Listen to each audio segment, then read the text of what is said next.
After this there was a feast of the Jews, and Jesus went up to Jerusalem. Now there is in Jerusalem by the sheep gate a pool, which is called in Hebrew Bethesda, having 5 porches.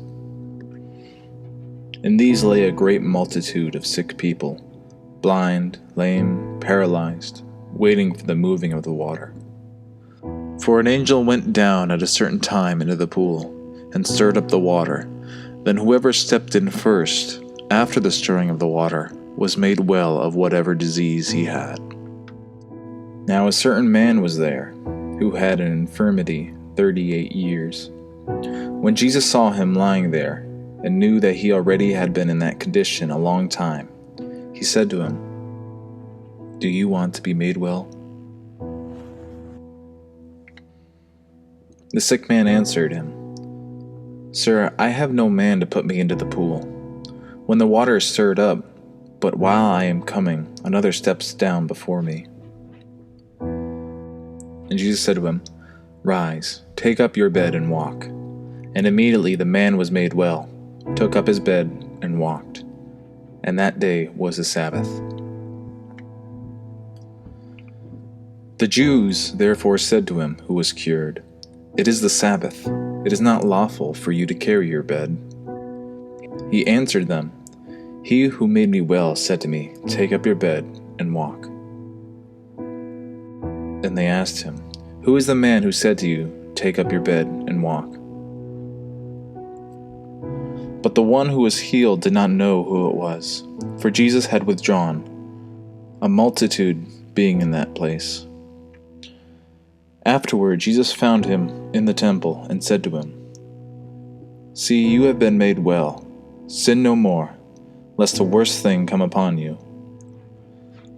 The man departed and told the Jews that it was Jesus who had made him well. For this reason the Jews persecuted Jesus and sought to kill him, because he had done these things on the Sabbath. But Jesus answered them, "My Father has been working until now, and I have been working." Therefore the Jews sought all the more to kill him, because he not only broke the Sabbath, but also said that God was his Father, making himself equal with God. Then Jesus answered and said to them, "Most assuredly I say to you, the Son can do nothing of himself, but what he sees the Father do, for whatever he does, the Son also does in like manner. For the Father loves the Son, and shows him all things that he himself does, and he will show him greater works than these, that you may marvel. For as the Father raises the dead and gives life to them, even so the Son gives life to whom he will. For the Father judges no one, but has committed all judgment to the Son, that all should honor the Son just as they honor the Father. He who does not honor the Son does not honor the Father who sent him. Most assuredly I say to you, he who hears my word and believes in him who sent me has everlasting life, and shall not come into judgment, but has passed from death into life. Most assuredly I say to you, the hour is coming, and now is, when the dead will hear the voice of the Son of God, and those who hear will live.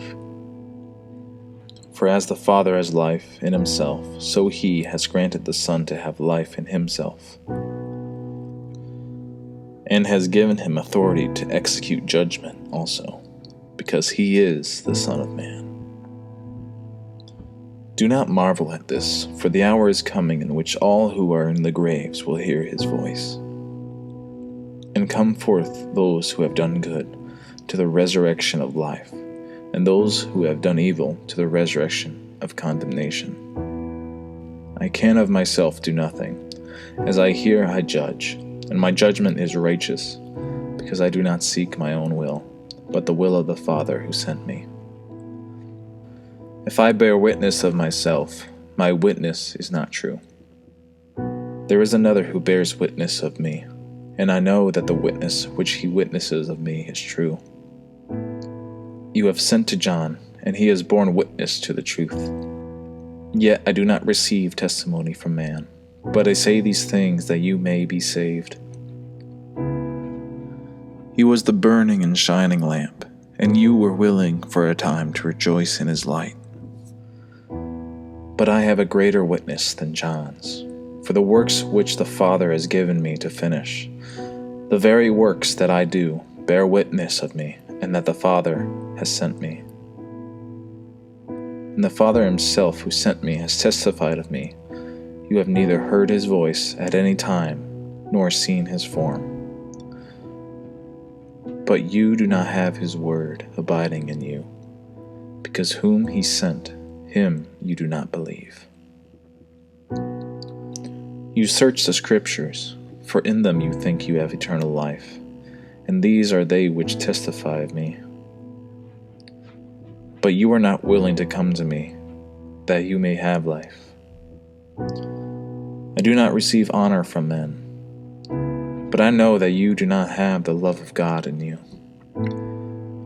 I have come in my Father's name, and you do not receive me. If another comes in his own name, him you will receive. How can you believe who receive honor from one another, and do not seek the honor that comes from the only God? Do not think that I shall accuse you to the Father. There is one who accuses you, Moses, in whom you trust. For if you believed Moses, you would believe me, for he wrote about me. But if you do not believe his writings, how will you believe my words?